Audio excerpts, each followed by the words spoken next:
정문일침 황철중 대표입니다. 우리기술 투자 볼게요. 우리기술 투자. 자, 이 종목을 추천하거나 좋으니까 사자, 나쁘니까 팔자 뭐 이런 쪽에서 지금 을 만드는 게 아니고요. 관심 있는 분들, 가지고 계신 분들을 위해서 위에는 저항, 아래는 지지가 어떻게 되고 그런 거 체크 한번 해보려고 그래요. 그래서 체킹 포인트로만 보시고 지극히 참고사항으로만 보시기 바랍니다. 다시 한번 알려드릴게요. 종목 추천 아님을 다시 한번 알려드릴게요. 자, 우리기술 투자 한번 볼게요. 우리기술 투자는요, 다 아시겠지만, 많은 분들이 알고 계실 거예요. 여기서는 신기술 사업 투자, 조합 운영, 성장 지원, 컨설팅 제공인데, 뭐 이것보다도 아시겠지만, 업비트 아시죠? 가상화폐. 업비트. 업비트 회사에 아마 지분을 갖고 있는 걸 알고 있죠, 그죠? 잘 알고 있겠지만, 그래서 가상화폐가 올라가면서 영향을 있는 그런 종목입니다, 이게. 이 회사는. 그게 더 쏠리는 거죠. 물론 이런 걸 운영하는 회사인데, 그쪽에 더 주목을 많이 받고 있는 회사고요. 뉴스를 한번 볼게요. 보시면, 여기 보시면, 비덴트는 빗썸이고, 아시겠죠? 우리 기술 투자는 업비트예요, 업비트. 예. 항상 모건스탠리 비트코인 투자 이렇게 나오죠. 35분 전에. 그 다음에 1시간 전에도 계속 나오고, 지금 계속 나오죠. 비트코인 강세에 계속 올라오고 있죠. 그죠? 예. 이쪽에 더 요즘에 이슈가 되는 종목이 바로 이겁니다. 그래서 그 비트코인 관련주에 관해서 우리기술 투자, 그 다음에 에이티엠 인베스트, 그 다음에 비덴트, 그 다음에 SCI 평가정보 뭐 이런 거 있죠. 다날, 갤럭시아 머니트리, 위지트, IOK 뭐 이런 회사들이 다 영향 있는 회사들입니다. 비트코인과 관련된 거. 자, 그럼 여기서 황 대표가 잠깐 한번 볼게요. 뭘 보냐면 잠깐 보게 되면 연결을 한번 시켜볼게요. 이게 가상화폐에 대한 전망적인 이야기가 계속 나오는데 비트코인 한번 봅시다. 오늘 보면 오늘이 아니라 연결시켜보고 이외에 이 비트코인이 업비트 회사인데 이 향후 비트코인이 어떻게 될 거에 대해서 말이 많잖아요. 이렇게 보시면 얘를 한 그 주봉으로 한번 연결시켜 볼게요. 지금 비트코인이 이렇게 올라가잖아요. 흐름상 그죠? 굉장히 강세로 올라가잖아요. 이렇게 황 대표 생각은 뭐 가상화폐에 대해서 이야기할 게 많지만 아직도 그 정립된 건 없고 자기 개인들의 이야기일 뿐이잖아요. 이게 서로 지금 이야기 안 하고 뭐 이거 가상일 뿐이다. 뭐 아니다. 이거 앞으로 중요하다. 막 얘기하고 시대가 바뀌었다. 이렇게 얘기하는데 황 대표 개인 생각은요. 이거는 시대가 바뀐 이 비트코인이 어떻게 되든 간에 상징적인 의미 있다고 보는 거죠. 희소성 가치나 이런 것들은. 저는 그래서 비트코인 향후 전망이 이 가상화폐의 대표적인 그 코인이잖아요. 저는 전망을 어떤 형태가 됐든 간에 정리해 나가겠죠. 이게 뭐 없어지거나 그런다기보다는 지금 이게 월봉인데 엄청나게 강세로 날아가잖아요. 그죠? 계속. 어쨌든 저는 이 전망을 나쁘게 보이진 않아요. 그런 측면에서 보면 우리 기술 투자를 한번 보자는 거죠. 어차피 그게 활성화가 되면 거래소 이런 회사들은 당연히 돈을 벌 수밖에 없는 구조죠. 그게 여러분들도 아시겠지만은 요걸 비견돼서 우리가 키움증권이라는 회사가 그 점포가 없잖아요. 그죠? 점포가 없고 온라인에서만 움직이는 회사들이잖아요. 그 성장 가치가 엄청 났었죠. 이것도. 이렇게. 그죠? 그래서 이 자리를 보게 되면 언젠간 얘기했지만 여기가 걸릴 수 있는 이 자리에서 걸린 거죠. 이렇게. 지금 이렇게 내려와 있는데 여긴 다시 한번 지지하정이 있으니까 한 번 더 도약할 가능성이 있죠. 엊그저께도 아마 언급했을 거예요. 제가 이렇게 가능성이. 그래서 앞으로 우리기술 투자라는 회사는 아마 그거랑 비견돼서 가지 않을까 싶은 거죠. 아시겠지만은 이때 올라갈 때 가상화폐가 같이 가면 동반했다가 무너지면서 같이 무너졌다 다시 올라오니까 올라오잖아요. 그죠? 어쨌든 전망적으로 본다면 이 회사 가지고 있는 업비트에 대한 지분이나 이런 것 때문에도 영향이 있지 않을까 싶은데 주가 흐름을 한번 보자고 이제부터 그러면 어쨌든 전망은 나쁘지 않은 것 같습니다. 자 보시면 음, 그냥 막연하게 제가 전망을 좋다 나쁘다고 얘기하면 좀 그렇잖아요. 근데 그걸 다 일일이 얘기하기엔 굉장히 길은 서론이 있으니까 그냥 뺄게요. 그거는. 자, 한번 봅시다. 자, 이렇게 보면 2000년도에 들어와서 이 회사가 형성되면서 만 원대까지 갔었어요. 그죠? 그리고 어디까지 빠졌냐면 1000원대까지 빠졌어요. 10분의 1 토막이 났다가 다시 살려놨잖아요. 이렇게. 그죠? 자, 보시면 연봉에서 보게 되면 여기에 거래가 좀 있었고, 여기 거래가 있었고, 거래고, 지금 때가 거래가 많아요. 이렇게 보시면. 그죠? 네, 지난번에 꼭지를 한번 다뤘다 밀렸었기도 하고, 여기서 거래를 다시 동반해서 올라옵니다. 이렇게. 그러면 향후 주가가 이렇게 갈 것이냐, 아니, 이 매물을 이기지 못하고 다시 꺾일 것이냐라는 기로점에 놓여 있는 거죠. 그죠? 그 다음에 월봉을 한번 가볼게요. 월봉. 자, 월봉을 보게 되면, 최근에 비트코인하고 돌리는 모습에서 같이 이렇게 동반을 상승하고 있습니다. 그죠? 이렇게. 가상화폐에 대한 관심이 굉장히 많으니까 말도 되게 많죠 지금. 자, 어쨌든 얘도 가만히 보면 저가를 높이면서 도는데 어쨌든 차트를 보게 되면 이렇게 내려오던 주가 흐름이 이렇게 바뀐 자리는 여기부터인 것 같습니다. 그죠? 여기 4,000원대가 그래서 여기 치고 나간 자리에 변곡을 준 자리죠. 이렇게 그죠? 이렇게. 그래서 여기 4,000원대는 되게 중요하겠죠. 여기 4,000원과 4,500원에 걸쳐서 이 자리는 올라갔다 더군다나 눌림을 주고 간 자리이기 때문에 그렇습니다. 더더욱 그렇죠. 그 우상향으로 뻗어나가는 그림이 우리 기술 투자는 이렇게 굉장히 부드럽게 가고 있다는 거죠. 우상향으로 이렇게 굉장히 강세적으로. 그 다음에 이 정체했던 시간이 이렇게 여기 거래가 터지면서 한번 올라주고 그 다음에 거래가 좀 줄었다가 다시 거래가 최근에 동반하면서 이렇게 다시 올라가고 있잖아요. 굉장히 긍정적으로 보이죠. 그 다음에 주봉 볼게요, 주봉.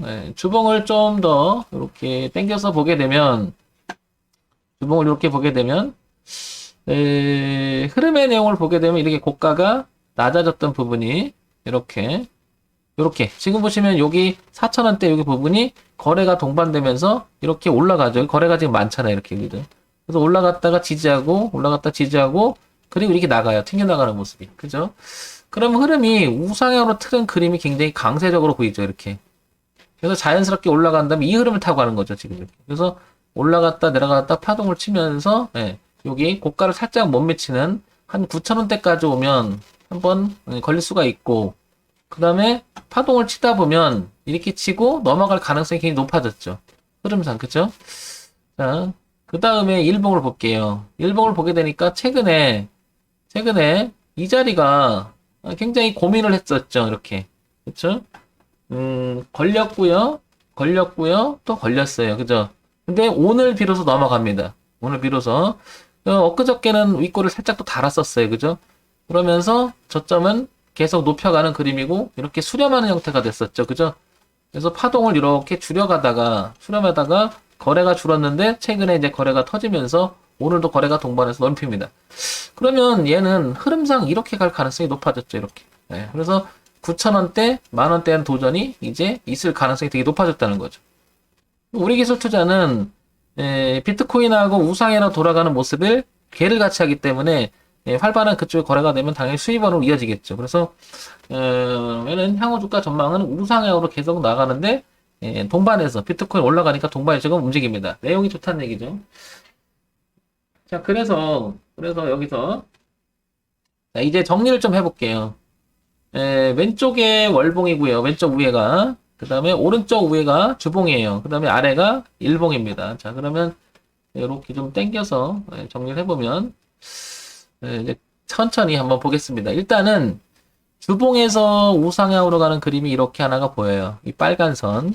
이게 보이죠? 그게 이제 작년에 3월에 저점을 찍었던 자리에 출발점이 되겠죠. 그 그림이 이렇게 일봉으로 오면 이 그림하고 같은 그림이죠. 빨간색이 이렇게. 천천히 한번 이제 그려볼게요. 이렇게. 자, 월봉에서 이렇게 그림이 형성되고, 이렇게.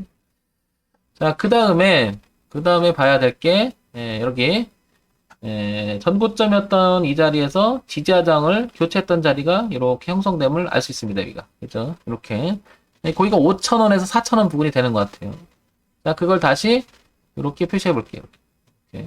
표시가 되고, 그 다음에 이걸 다시 월봉으로 가보면 이렇게 표시가 되겠죠. 자, 그런 가운데 한 번 더 강하게 우상을 틀어줍니다. 이렇게 틀어주죠? 그걸 다시 이렇게 그려볼게요. 그러면 현재 우상향으로 가는 그림 속에서 이 그림이 엄청나게 강세 그림을 알 수 있는 거죠, 이렇게. 그런데 이 그림을 그려주는 이유는 왜 그려주냐면 세부적으로 보게 되면 요 안이 올라갔다 눌림을 주고 튀었다가 눌림을 주고 눌림을 주고 계속 이럽니다. 그리고 통과했죠, 이 자리를. 이렇게. 그죠? 그게 이제 6,000원대에서 6,500원을 지금 넘어가는 거죠, 오늘 넘어가면서 저항받다가 눌림 주고 지금 나가는데 여기서 중요한 건 거래가 동반된다는 거죠, 이렇게. 이 거래가 동반된다는 것은 누가 의도해서 강하게 한번 올라가 보려고 애를 쓰는 거죠. 물론 이 거래가 페인트라서 가지고 있는 거 올려놓고 따라오면 그거 죽일 수도 있겠지만 어쨌든 오랜 시간에 놓여있던 자리를 통과한다는 것은 굉장히 의미가 있는 거죠. 그걸 월봉으로 가게 되면 올랐다가 내렸다가 올라갔다 내려갔다 이런 형태가 되죠. 이렇게. 그러니까 흐름 자체가 우상으로 트는 모습이 굉장히 강해요. 이거는 조금 시장을 바라보는 투자자들 입장에서는 강한 흐름을 만들어서 고가에 대한 도전을 한번 해보겠다는 의도가 굉장히 강한 거죠. 이렇게. 그래서 다시 치려면 이런 그림이 굉장히 강하다. 올라오는. 이렇게. 그럼 현재 흐름은 당연히 그래서 이 검정색 흐름을 따라간다면 이렇게 우리가 이제 소위 말해서 이거를 뭐라고 얘기하냐면 채널의 흐름이라고 하죠. 이 흐름을. 그래서 채널의 흐름상은 이렇게 가고 있는 거죠. 이렇게, 그죠? 이렇게 가고 있다. 채널의 흐름. 이렇게, 그죠? 그래서 이 흐름을 이렇게 타고 있는 거죠. 월봉을 보게 되면 당연히 이 흐름을 타고 있는 거고. 이렇게. 그래서 요 안에서 파동이 이뤄지면 이렇게 갈 수 있는 여지는 있는 거죠. 흐름상 자연스럽게 간다면. 자, 그래서 이 흐름을 깨게 되면 저항대가 형성됐지만 이 자리는 지지하자와 연결되기 때문에 이 자리는 뚜렷하게 나타나는 거죠. 따라서 뒤를 보면 4,000원대랑 5,000원대를 이탈하지 않는 이상은 이렇게 돌아서면 여기가 어떻게 저항 매물이 되겠죠, 이게. 쏟아질 수 있는 거죠, 이렇게. 그러니까 얘는 최대한 4,000원, 5,000원만 깨지지 않는다면 올라갈 수 있는 여지는 굉장히 강한 거죠. 근데 지금 가격대가 7,000원대, 현재 가격이. 그렇죠? 네. 도전해볼 만한 거죠. 그렇다 하더라도 이거는. 왜냐, 통과했던 지점이 여기 뚜렷한 지점이 5,000원대, 6,000원대 형성돼 있잖아요. 그죠? 박스권을 통과한 자리 이제 6,000원대가 되는 거고 이렇게 순차적으로 이렇게 되겠죠. 그러니까 여기가 두툼한 지지가 된 거죠. 이렇게 될 확률은 점점 높아진 거죠. 이렇게. 그래서 목표가는 이 고점을 향해서 도전이 시작되지 않나 이렇게 싶어요. 이렇게. 비트코인이 어떤지 모르겠지만은 전망적으로 보면은 왜냐면 새로운 시대가 열릴 수 있잖아요. 비트코인. 기대감이라는 것도 있는 거잖아요. 그죠? 뭐 가상이기 때문에 정부 규제가 돼서 중앙정부의 화폐가 가만두겠느냐 뭐 얘기 나오잖아요. 그게 뭐 어떤 사람은 뭐 한국은행법인가 화폐 발행법인가 뭐 거기 보면 새로운 화폐를 하는 건 분명 위법이다 뭐 이렇게 얘기가 나오고 근데 워낙 그게 전 세계로 이슈가 되고 있기 때문에요. 시대의 도래가 아닐까 싶어요. 그리고 제도적으로 정비만 남지 않았나 뭐 이런 생각이 드는데 잘 모르니까 저는 뭐 그쪽 분야의 전문가는 아니니까. 근데 제 생각에는 새로운 시대가 도래한 게 아닐까 싶은 거죠. 그래서 무시할 수 없을 만큼 그냥 하늘의 공중으로 증발해버리는 게 아니라 어떤 식이 됐든 투기의 모양이 됐든 뭐가 됐든 간에 살아서 움직이는 우상향으로 갈 확률이 되게 높은 거죠. 저는 사실 비트코인의 값어치를 따로 얘기하면은 지금 6천만 원에서 7천만 원 움직이잖아요. 비트코인 저는 제가 낙관적으로 이야기할지 모르겠지만은 3억에서 4억 정도는 가야 된다고 봐야 돼요. 이제 그건 이제 나중에 시간 되면 제가 한번 얘기 드릴게요. 왜 4억, 6억 얘기가 나오는지. 어쩌면 15억 정도까지도 바라봅니다, 이제. 그건 허상이다, 이렇게 할 수 있겠지만, 그냥 전망적으로 그렇게 봅니다. 예. 자, 그래서 우리 기술 투자도 그런 거하고 같이 괴를 한다면 일단은 얼마 갈지 모르겠지만, 이 고가에 대한 도전이 일단 있을 것 같아요, 이렇게. 자, 그래서 관심 있는 분들이라면, 이 종목을 생각하고 계신 분이라면 여기 거래량이 터진 부분이 있죠. 그래서 이렇게 주봉상 이 흐름을 지켜나가는 게 1차적이고 그죠. 만약에 신규 진입을 노린다 그러면 조금 밀리더라도 이렇게 됐을 때 뭐 지금 사도 그렇게 나빠 보이진 않아요. 이거는. 그래서 위쪽에서는 고가를 가지고 계신 분들은 그래서 이 고가를 넘어가는 것까지 한번 봐주는 게 어떤가 싶습니다. 1차적으로 한 9,000원대가 하나 있고요. 그냥 지극히 참고상으로만 보시기 바랍니다. 황 대표 얘기는 정답이 될 수가 없고 소모 추천하는 건 아니니까 지극히 여러분들 참고상으로만 보시기 바랍니다. 정문일침 황철중 대표였습니다. 좋아요, 구독 부탁드리고요. 알림 기능도 부탁드립니다.